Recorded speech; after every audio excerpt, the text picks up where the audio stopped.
मरहबा। ये तो इंतहा हो गई मेरी खुशियों की कि सामने खुद ब खुद मेरा दुश्मन चला आया। माशाल्लाह माशाल्लाह, कितना नाम सुना, कितनी तारीफें सुनी। प्रताप ये है, प्रताप वो है कि कितनी हसरत थी तेरे दीद की जालिम कि अब तू सामने है फिर भी यकीन नहीं होता।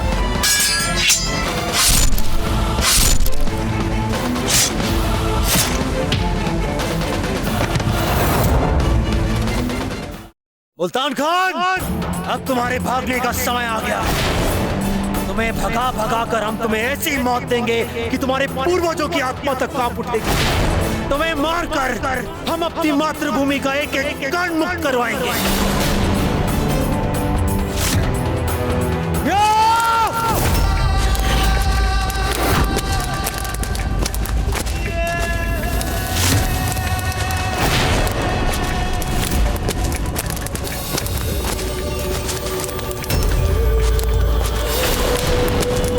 कैसी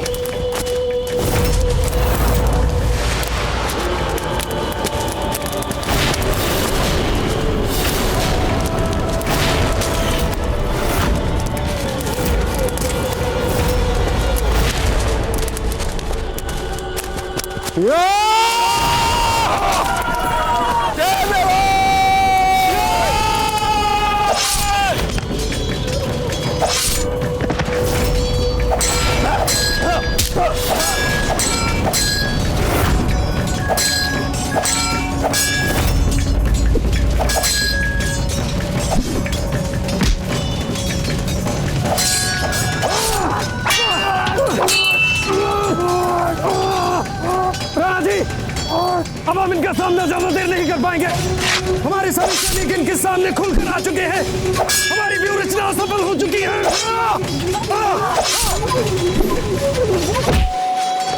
इतनी सारी फौज कहां से आ गई हमारी? ये थी शहंशाह की शानदार जंग की तजवीज। खुशामदीद भगवान दास जी, खुशामदीद। सचमुच आप किस्मत के धनी हैं। सही माने में सभी राजपूतों में सबसे अक्लमंद हैं आप, जिसने सही वक्त पर सही खेमे में शामिल होने का फैसला किया। अब देखो ना, तुम्हारा शहंशाह इस पूरे बर्रे सगीर में सबसे ताकतवर हुक्मरान बनने जा रहा है। देखो अपनी आंखों से कैसे हार रहा है मेवाड़। शहंशाह, मैंने तो सदैव आपके विजय और उत्थान के लिए ईश्वर से प्रार्थनाएं की है। हाँ, पर आपका बेटा, आपके बेटे में वो दानिशमंदी और साफ ख्याल नहीं नजर आ रहे हैं हमें। कभी कभी ना उम्मीद कर देते हैं वो हमें अपने उलझे हुए ख्यालों से। ऐसी क्या बात होगी, आप हमें बताइए। हम आपको वचन देते हैं कि शीघ्र उनको उचित मार्ग पर ले आएंगे। नहीं, इसकी कोई जरूरत नहीं है। वैसे तो हमारे सबसे काबिल वजीर हैं वो। बस हो सके तो कुछ वफादारी के 2 नुक्ते समझा दीजिए उन्हें। ऐसा ही होगा जहांपना।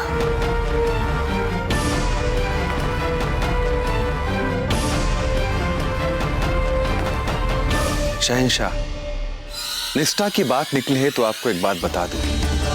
जब तक आप मेवाड़ नरेश और उनकी सेना को युद्ध भूमि में परास्त नहीं कर देते, मैंने उदयपुर में सत्ता अंतरण के लिए किसी को गुप्त अभियान पर भेज दिया है।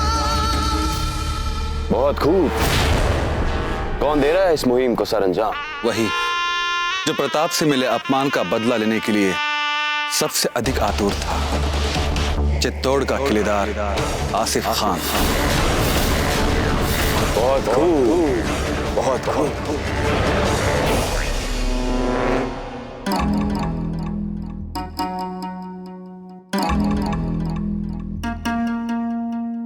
कहाँ है आमिर?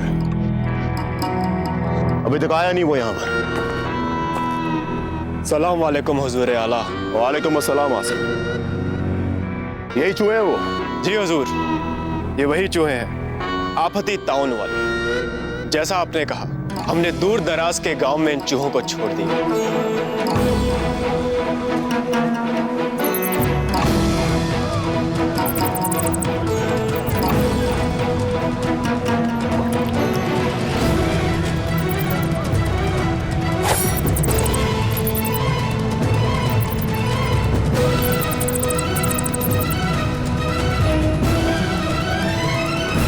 और जनाब, देखते ही देखते सारा गांव इस आफते अजीम ताउन से बीमार हो गया।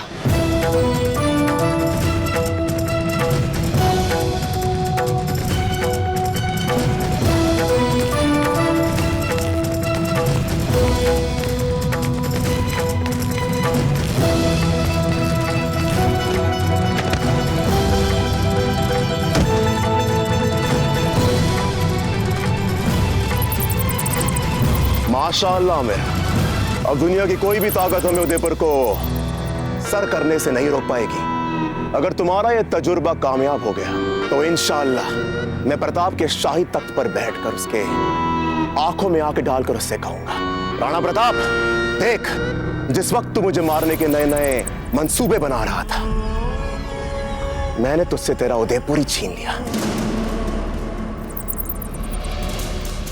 सिपाहियों जाओ, इसी वक्त उदयपुर में आफते अजीम ताउन फैलाने वाले चूहे छोड़ दो। किसके लिए लड़ेगा प्रताप, जब उसी के घर के हर आमो खास बिना किसी जंग के इस आफते अजीम ताउन फैलाने वाली बीमारी से तड़प तड़प कर मर जाएंगे। कब्रिस्तान बना दूंगा मैं तेरे उदयपुर को प्रताप।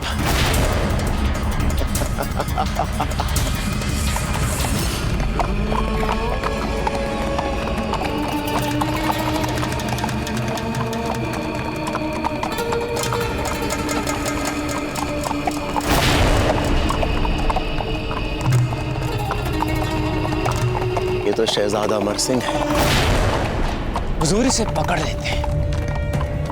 नहीं, प्रताप को अपने और अपने पुरखों के वीर होने का बड़ा घमंड है ना, तो मरने दो उसके बेटे को चूहे की मौत। क्या बिना किसी को कहे, बिना हमारी अनुमति के आप युद्ध के मैदान में चले गए? आपके इस मूर्खतापूर्ण आचरण के लिए मेघा को अपने प्राण गंवाने पड़े। लज्जित होना चाहिए आपको। दाजीराज, हम बहुत शीघ्र ही अपने आप को आपकी दृष्टि में सिद्ध करके दिखा देंगे। हम दिखा देंगे हम कोई बिगड़े हुए आवेगी बच्चे नहीं हैं। सच्चे देशभक्त हैं हम भी, ऐसा देशभक्त जो किसी भी शत्रु को अपने घर से बाहर निकाल सकने की शक्ति रखता हो।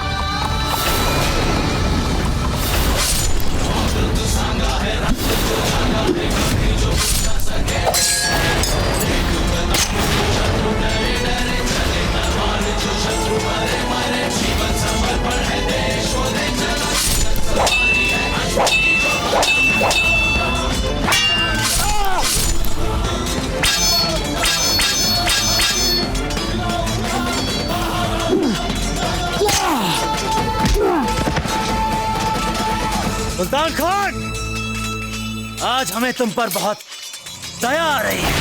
ये सोच कि आज तक तुमने जिसकी सेवा की, जिसे पूजा, उसने तुम्हें और तुम्हारे साथियों को मात्र चारा बनाकर अपने स्वयं के लाभ के लिए प्रयोग किया।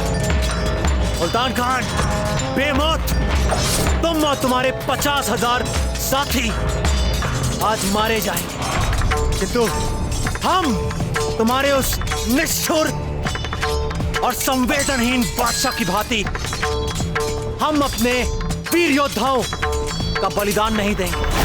हमने आज तक अपनी सेना का केवल नेतृत्व ही किया है, उनका कभी भी दुरुपयोग नहीं किया। हम मरने से नहीं डरते राणा जी, मरने से तो हम भी नहीं डरते। भय तो हमें इस बात का है कि ये मुगल और वो बादशाह जीवित ना रह जाए, क्योंकि हम व्यर्थ ही अपने वीर योद्धाओं के प्राणों को गंवाना नहीं चाहते। हमारी प्रजा, हमारी सेना हमारे लिए सर्वस्व है। विजय जी!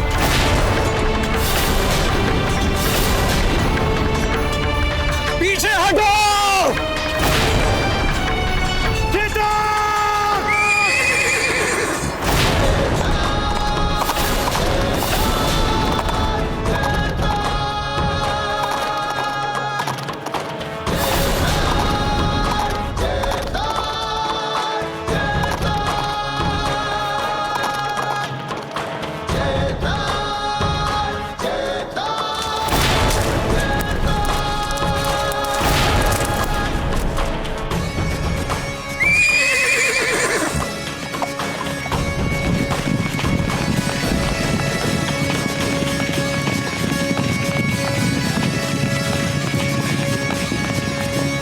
आ गया मुल्तान खान।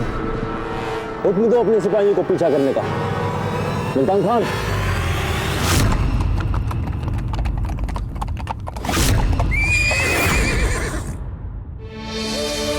पूंजा जी, आप इतनी अतुल्य हानि होने के पश्चात आप यहाँ क्या कर रहे हैं? इस समय आपको अपने परिवार, अपने भील साथियों के साथ होना चाहिए। आप कृपया लौट जाइए। हानि तो आपकी भी कम नहीं हुई थी राणा जी, फिर भी आप लड़ रहे हैं ये विकट युद्ध।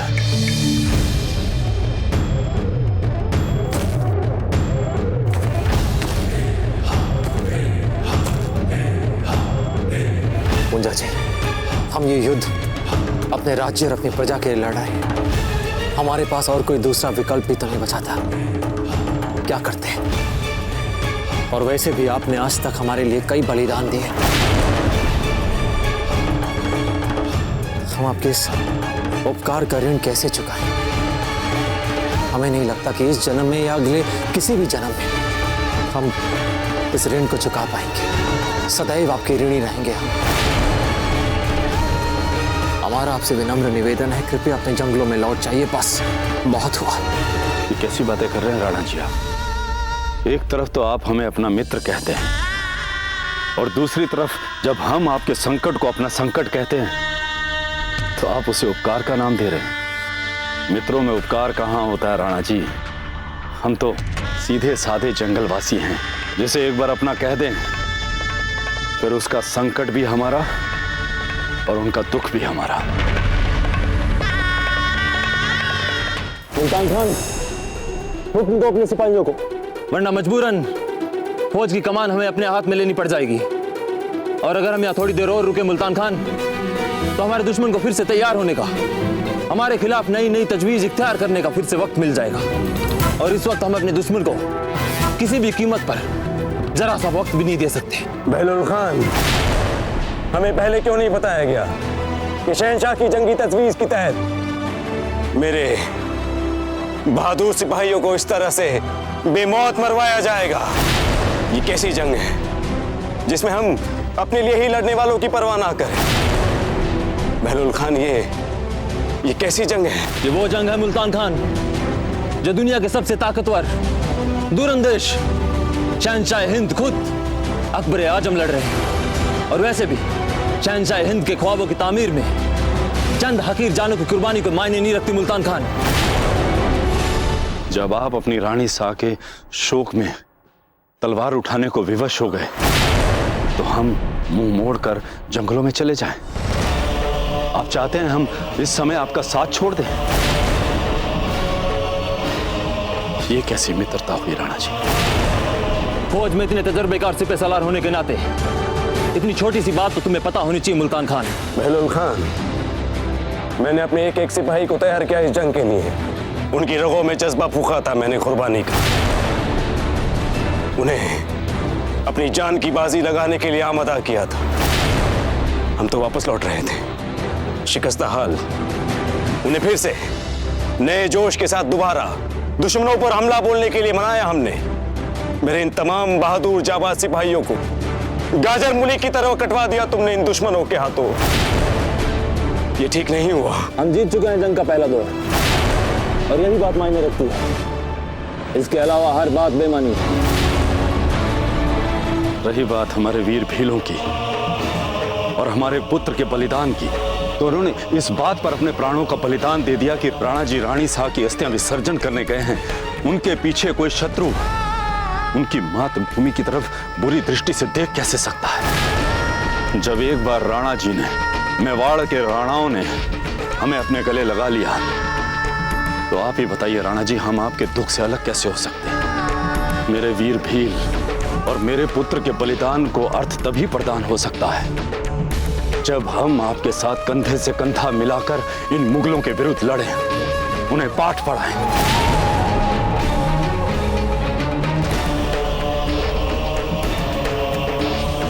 नहीं पूंजा जी, नहीं। यदि हम आपके साथ आपके जंगलों में चले गए तो आपकी स्त्रियों और आपके बच्चों पर मुगलों का संकट छा जाएगा और ये उचित नहीं है। ये कदापि उचित नहीं है। हम भील हैं राणा जी, हम भीलों के बच्चे और उनकी वीर माताओं को पता ही नहीं कि डर क्या होता है। हम डरना नहीं जानते, इसलिए मैं आपसे विनती करता हूं कि आप चलिए हमारे साथ हमारे जंगलों में।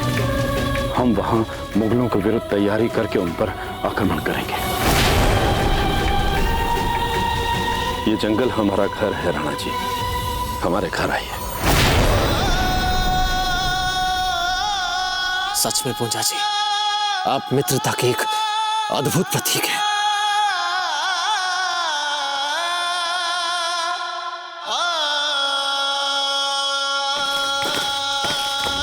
मुल्तान खान, हम तुम्हें शहंशाह का दूसरा हुक्म भी सुना दें, क्योंकि हमारे शहंशाह हमेशा दूर की सोचते हैं, हर हाल में मुस्तकबिल पढ़ लेते हैं वे। और उन्होंने मुझे हुक्म दिया था कि अगर तुम जंग के बाद ऐसे ऐसे फिजूल के ख्वाब ख्यालों में उलझो तो सर कलम कर दूं मैं तुम्हारा। हुक्म तो यही मिला है मुझे, अब तय तुम्हें करना है कि तुम्हें अपनी जान देनी है या प्रताप की जान लेनी है। सिपाहियों, आगे बढ़ा जाए।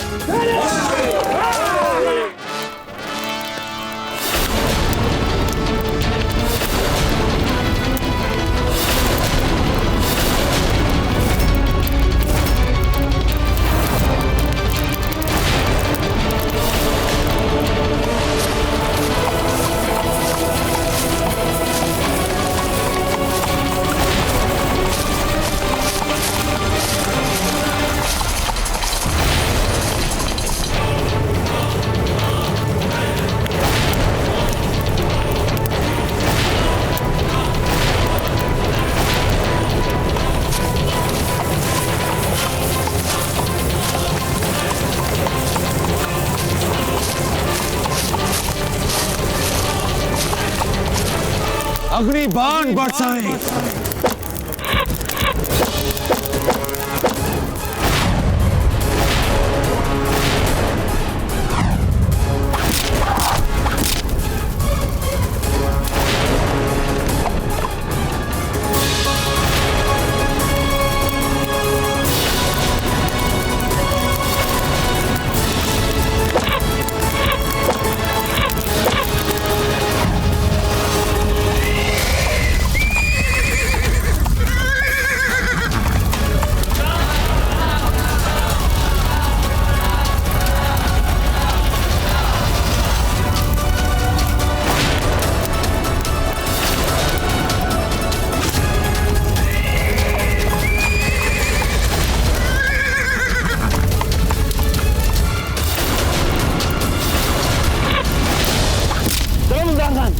निकलना पड़ेगा हमें।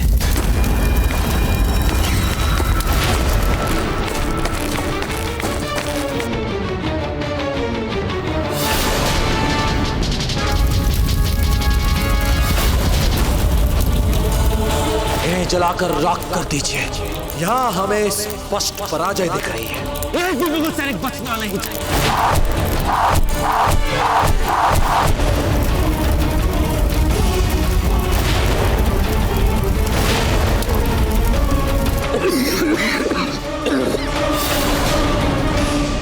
भीलों और राजपूतों ने जंगल में मुगल फौज को अपने आतिशी तीरों की मदद से आग के हवाले कर दिया। हमारे तकरीबन 30,000 सैनिक बहादुरी से लड़ते हुए शहीद हो गए हैं। अब इस वक्त सूरत हाल ये है कि मुल्तान खां और बहलोल खान बमुश्किल अपनी जान बचाकर पहाड़ियों में छुपे हुए हैं। हुजूर, जब से ये जंग शुरू हुई है, हम एक के बाद एक मुश्किलों का सामना करते चले जा रहे हैं। जो मामला एक दिन में होना चाहिए, उसके लिए हम काफी वक्त जाया कर चुके हैं। गुस्ताखी माफ हुजूर, पर अब जब से भीलों के साथ प्रताप भी यहाँ मिला है, हमारे नुकसानात बढ़ते जा रहे हैं। हर रोज हजारों सिपाहियों को शहीद करने के बावजूद हमारी फौज एक कदम भी आगे बढ़ नहीं पा रही है। हुजूर, 2 लाख की फौज लेकर आए थे हम यहाँ, और अब 1 लाख से भी कम सिपाही रह गए हैं। हमें तो लगता है कि हमें अब वापस आगरा लौट चलने में भी कोई गलत ख्याली नहीं है। फतेह का ख्वाब देखने वाले शिकस्त से घबराते नहीं। सियाह रात ही रंगीन सुबह पैदा करती है। फिर से तुम्हारे बेखौफ मिजाज देख बहुत अच्छा लग रहा है काजी खान। तुम जितने सिपाही चाहो ले जाओ अपने साथ, पर प्रताप का सर चाहिए।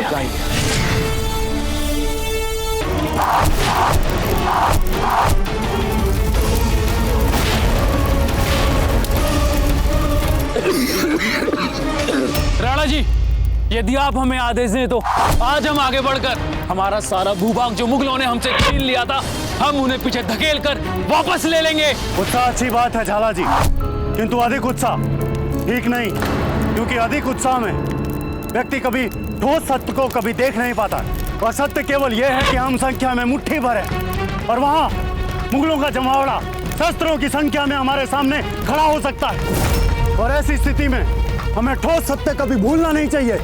हम आपसे नहीं, राणा जी से बात कर रहे हैं। झाला जी, टूडा जी जो कह रहे हैं उसमें ठोस सत्य है, बिल्कुल ठीक कर रहे हैं। क्योंकि युद्ध के तात्कालिक परिणाम के बाद वो मुगल बौखला गया होगा, और पूरी संभावना है ये मुगल सैनिकों की एक भारी संख्या हमारी ओर भेजेगा। उसे जो करना है वो कर ले, किंतु हमें इन जंगलों का सदुपयोग करना है, जिससे कि हम इस भारी संख्या को मुंह तोड़ उत्तर दे सके। आशा है झाला जी आपने राणा जी की बात अच्छे से सुन ली होगी। यदि आप पहले ही हमारी बात सुन लेते तो राणा जी का समय यूं व्यर्थ न करते।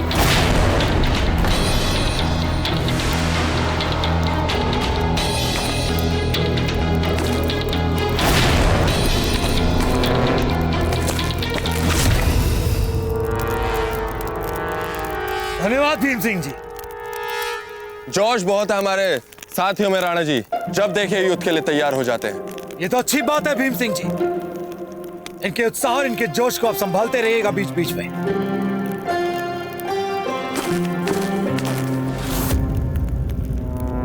बहरुल खान, क्या है? हम कब तक यूं इन चट्टानों के पीछे छिप के बैठे रहेंगे?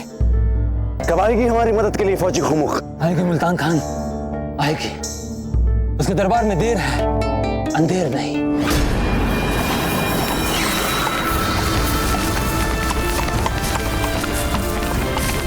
लो, आ गई मदद गाजी खान के साथ। ऊपर खींचे।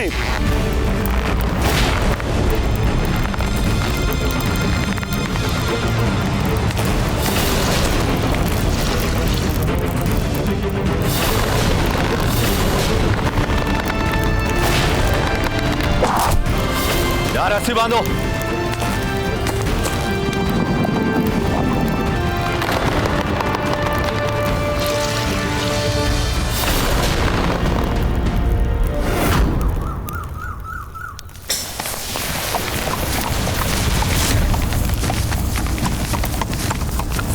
राणा जी, मुगलों की बहुत बड़ी सेना आ रही है मुल्तान और बहलोल की सहायता में। तो इसमें आश्चर्य क्या बात है? ऐसा होना निश्चित ही था। अब हमें अपना सारा ध्यान अपनी सुरक्षा व्यवस्था को और तो दूर बनाने में केंद्रित करना होगा। मुगलों पर आक्रमण हम दो छोर से करेंगे, वृक्षों के ऊपर से और नीचे से भी। समझ गए? जी। बहुत अच्छे।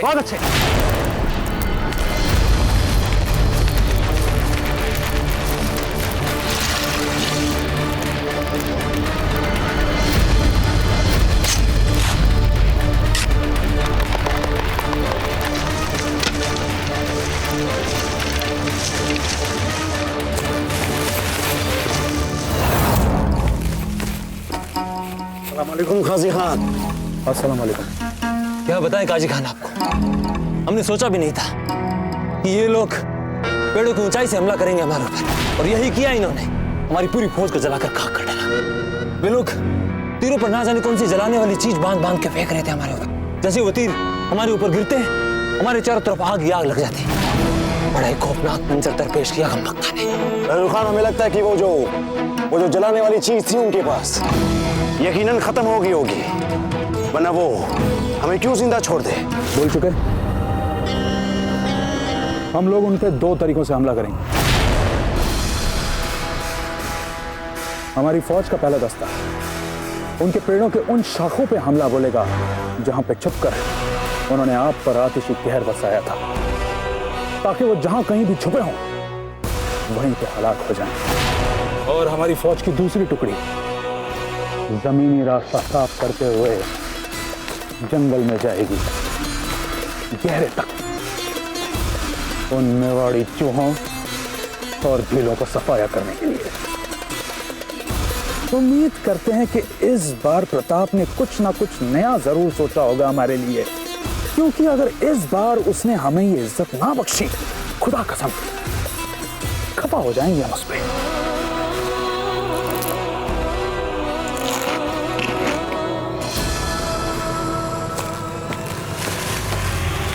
राणा जी, सामने वाले पेड़ों पे हमें तीर सैनिकों की तैनाती कर देनी चाहिए, ताकि हमारे सैनिक मुगल सैनिकों को अधिक से अधिक संख्या में मार सके। यदि हमने उन्हें जंगल में घुसने से पहले ही नहीं रोका तो वे जंगल के भीतर तक घुस आएंगे, जो हम नहीं चाहते। जब ये बात मुस्तक के दिमाग में आ गई कि सबसे पहले हमने पेड़ों के ऊपर से उनके ऊपर आक्रमण किया था तीरों से, तो इस बार वो जंगल में प्रवेश करते ही सबसे पहले सामने पड़ने वाले पेड़ों पर आक्रमण करेंगे तीरों से। क्या उन लोगों ने ये बात नहीं सोची होगी? अवश्य सोची होगी। इसलिए राणा जी इस बार कुछ अलग व्यू रचना सोच रहे हैं। वैसे झाला जी, बात तो आप ठीक कह रहे हैं। कालीवान जी, और कसकर खींचे।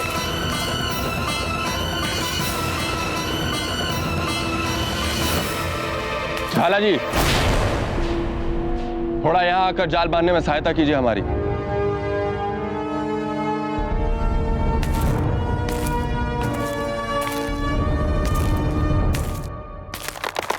राणा जी, मुगलों की सेना हमारी ओर बढ़ रही है। ऐसा तो होना ही था। सभी शीघ्र अतिशीघ्र अपने अपने निर्धारित स्थानों पर चले जाएं।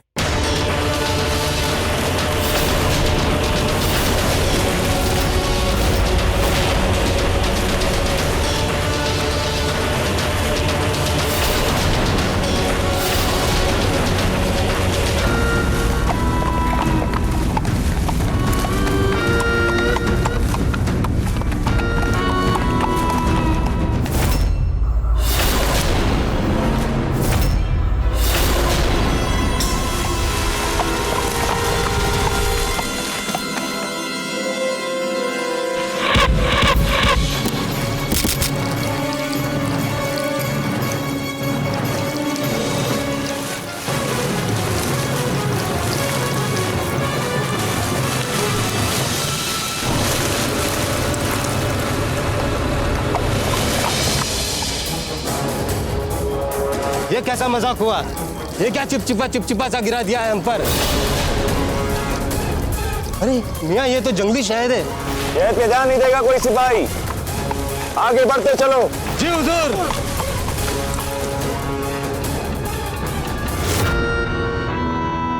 प्रताप, शहद बरसा रहे हो हमारे सिपाहियों पे। कोई बात नहीं, हम भी मीठे के शौकीन, तुम भी मीठे के शौकीन। मजा आएगा। लगता है आखिरकार हौसला टूट चुका है इनका। इतनी आसानी से इतना सारा जंगल पार कर लिया हमने। इतनी तेज बढ़त तो जंग शुरू होने के बाद से अब तक हासिल नहीं की थी। इतना खुश होने की जरूरत है बैरुल खान। अरे क्यों, दिल में दुख सी हो रही है। हमने अपनी आंखों से देखी इनकी बहादुरी। यूं ही मैदान छोड़ने वाली चीज नहीं है बिरादर। अल्लाह का नाम लेकर आगे बढ़ते हैं। अल्लाह कसम, यहाँ पे बुजुर्ग सच्चे कर दो।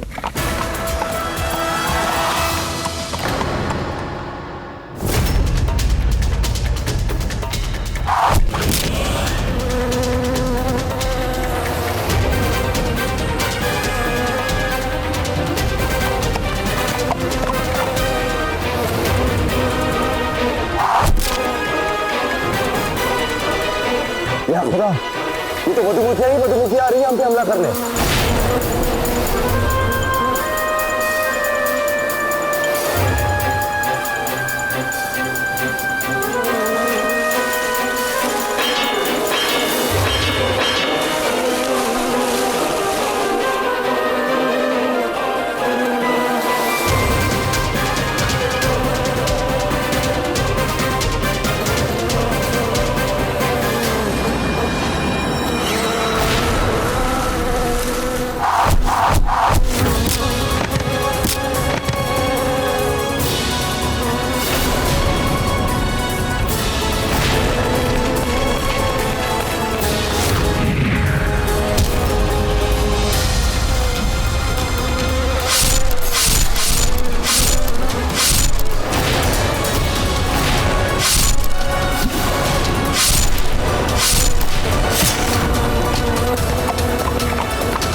देखिए।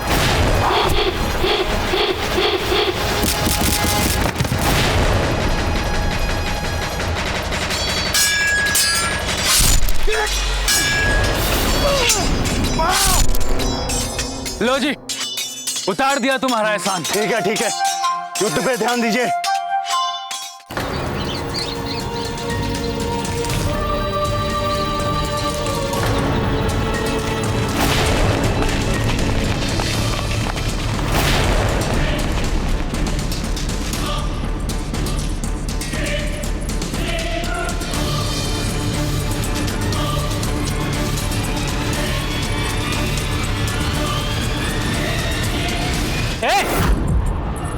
कौन हो तुम?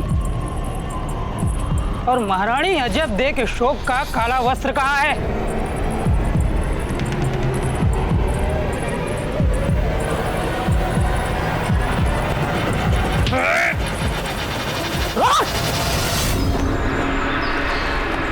क्या हुकुम? पूरे विश्वास से तो नहीं कहा जा सकता कि मुगल गुप्तचर ही थे, किंतु जिस प्रकार पूछताछ आरंभ करते ही वे भागे, उससे तो यही संदेह हुआ कि हो सकता है मुगल गुप्तचर ही हैं वे जो नगर में घुस आए। इसलिए हमने सोचा कि सर्वप्रथम इसकी सूचना आपको दी जाए। आपकी सजगता सराहनीय है। इसी क्षण उस गुप्तचर को पकड़ के लाइए। हुकुम। चुंडावत जी, मुगलों ने उदयपुर में अपना गुप्तचर भेजा, यह जानने के पश्चात भी कि हमारी समस्त सेना राणा जी के नेतृत्व में मुगलों के साथ ही युद्ध कर रही है। तो फिर यहां उनका गुप्तचर भेजने का उद्देश्य क्या होगा? आचार्य जी, अभी हाल ही में उनके भेजे गए हुए हथियारों के कारण हम अपनी महारानी सा को खो चुके हैं। वो मुगल किसी भी मानवीय और सामाजिक आदर्शों को नहीं मानते। आप हमें तुरंत आपातकालीन स्थिति की घोषणा करने दें आचार्य जी। उचित है चुंडावत जी, ये तो आप करवा ही दीजिए और हम रानी सा और समस्त राज परिवार की सुरक्षा व्यवस्था पर निगरानी रखते हैं। प्रताप की असली ताकत है वीर सरदार राणा पंजा। हमें इसे बाहर निकालना ही पड़ेगा और उसके लिए मुल्तान खान तुम्हें आना पड़ेगा। गुलाम, तुम्हारे सामने आते ही पंजा जहां कहीं भी होगा आ जाएगा सामने।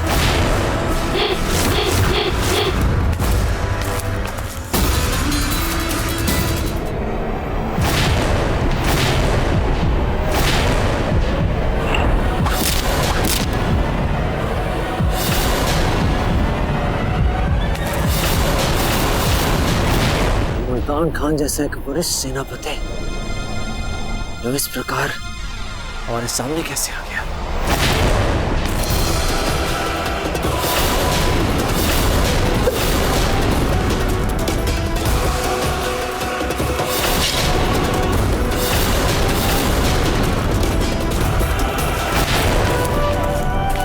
जी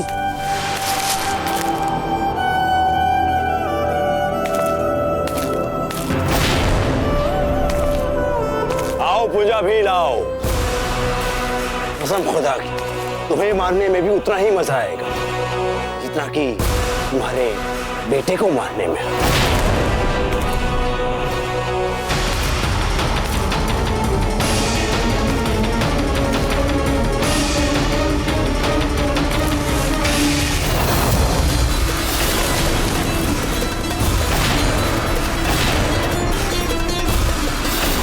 नहीं राणा जी, बाहर आकर आप युद्ध को संकट में मत डालिए।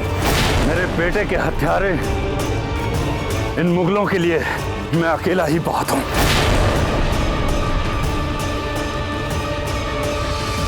हे एकलिंग जी, मुगल गुप्तचर घुसा है हमारे नगर में। शांत शांत, अभी कुछ सिद्ध नहीं हुआ, ये केवल हमारा संदेह है। फिर भी हम चाहते हैं कि आप सब सुरक्षित स्थान पर चले जाएं। जब नगर में ही मुगल सैनिक आ गए हैं तो सुरक्षा कैसी आचार्य जी? अब कुछ नहीं हो सकता, हम सबको मरना ही पड़ेगा। नहीं, और क्षमा चाहते हैं आचार्य जी, पर कोई इस महल को छोड़कर भी नहीं जाएगा। निशा, आपकी और समस्त राज परिवार की सुरक्षा के लिए उचित कार्यवाही करना हमारा कर्तव्य है। आचार्य जी, आपका पहला कर्तव्य जन सामान्य को सुरक्षा प्रदान करें। अपना बहुमूल्य समय हमें बचाने में नष्ट करने की वजह उसे मेवाड़ की प्रजा को बचाने में लगाई।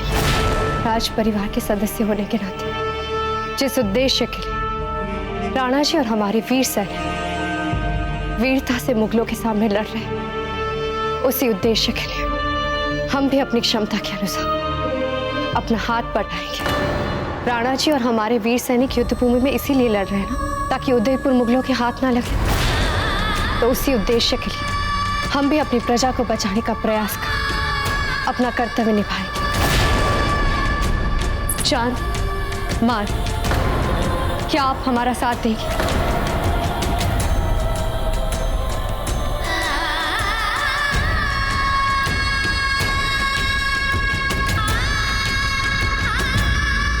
इस समाज में नारी अपनी प्रजा की सुरक्षा के लिए शक्ति का रूप ले लेती है, तो समाज पे कोई भी अड़चन, कोई भी समस्या आशा की किरण के साथ ही लुप्त हो जाती है। खंबागनी हुकुम कुंवर सा अमर सिंह जी पधार चुके हैं।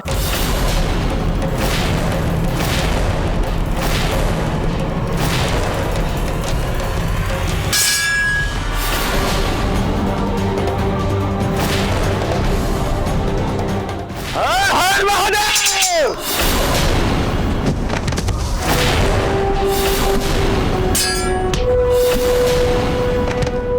हल्दी घाटी के प्राण में हम लहू लहू लहरा देंगे। हल्दी घाटी के प्राण में हम लहू लहू लहरा देंगे।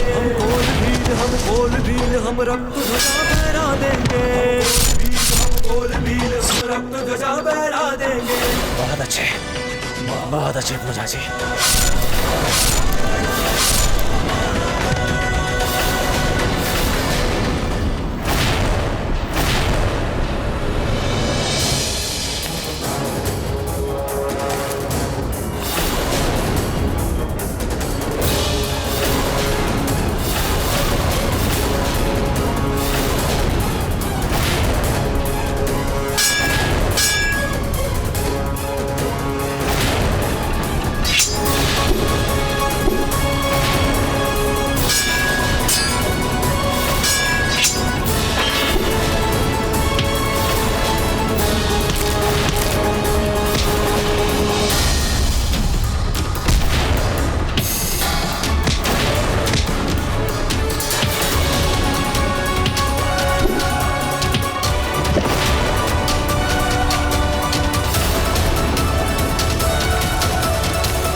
जी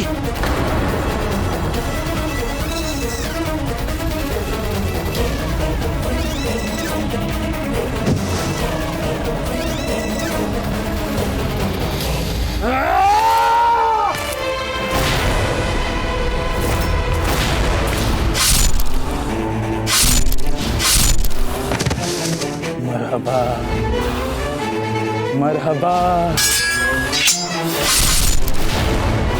ये तो इंतहा हो गई मेरी खुशियों की कि सामने खुद ब खुद मेरा दुश्मन चला आया। माशाल्लाह माशाल्लाह, कितना नाम सुना, कितनी तारीफें सुनी। प्रताप ये है, प्रताप वो है कि कितनी हसरत थी तेरे दीद की जालिम कि अब तू सामने है फिर भी यकीन नहीं होता।